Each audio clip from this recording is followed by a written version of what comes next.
things are going well, you're like, oh, do I really want to sell? And then all of a sudden, when you do want to sell, you sell because, oh, I lost a person, I have this expensive thing, this large client left. And then you come back from a point of weakness, and that multiple, I just imagine, just gets slashed because but now people are going to have a historical trend. Okay, well, you didn't pull the trigger a year ago, so that's already kind of leaving a weird taste in everybody's mouth. And then over the last 12 months, these three things happened, then they're starting to question the foundation of your firm, right? And they're thinking like, Yeah. oh, maybe I didn't want to get into this deal. And that's where, I'm just going to throw out random numbers. If you're getting a 1 or a 1-1, I imagine it's dropping to a point 0.5, point 0.6 because they're like, oh, this wasn't as stable or as interesting as we thought it was. Look Yeah. what's happened over the last 12 months. Even that's the worst 12 months in the last 15 years, and it might be still the worst year in the next 15 years, the acquirer is all of a sudden spooked. And I think that's the thing you don't want to have happen, which is where they get a bad signal, they see a point of weakness, they see something in decline, and they're like, oh, actually, you know what? Maybe we should look at a different firm. Now this deal is starting to get a little bit scary. Yeah. Well, it's sort of like if you have a what you would call a mint used car, and all of a sudden you get into a front end collision. Am I going to pay the same for that car that I was a year ago? No, it's not going to happen.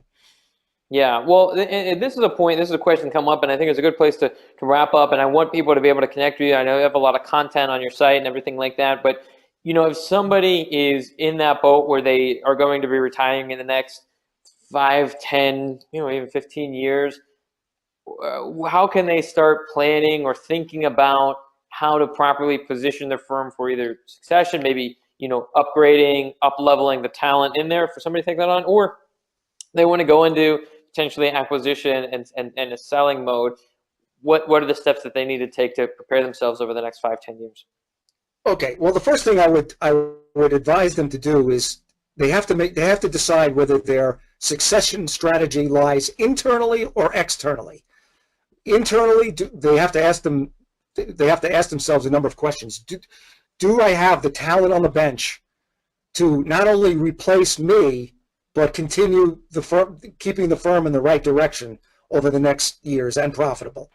And if it doesn't lie internally, then their exit strategy lies externally via a merger. All right. So then, if their strategy lies externally, then what they need to do is decide how many more years they want to work full time. We never ask them, when do you want to retire? We say, how many more years do you want to work full time?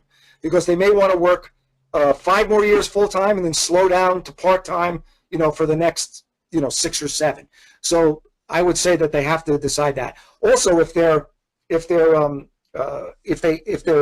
not a sole prac and they have other equity partners, it's imperative that if you decide that your succession strategy lies externally, that you get complete partner buy-in. Everybody's got to be on board for this, or it's not going to work. All right. Once you've got that going, then what you need to do is what we like to say is make your firm beautiful. Anybody who's ever sold a house knows that their house rarely looks as good as when they get it ready to sell. And that means, look at your technology, look at your office. What does somebody see when they come into your office? If you have a potential hire, put yourself in his or her place. If they walk into your firm, is that a place that they want to work? So there's a lot of things, and we have all sorts of checklists that we could send firms, sort of to get them in the planning mode for their exit strategy, because it's not something that they could decide within a year or even 2 years, and to be effective in that area. So again, decide whether it's internally or externally, and once you decide that, then look at the other factors. Making your firm beautiful, looking for a firm that shares your culture. Are you a one client, one firm firm, or you eat what you kill? Because an eat what you kill firm, where everybody's comp is based on their book of business, is a little harder to transition, especially with the client base. So there's a lot of factors that go into it. But the first and foremost thing I would say is get sort of map out a timeline. Give yourself plenty of time because there's a million things that could impact it. So what we like to say is start a minimum 5 to 7 years before you want to slow down, and then go from there.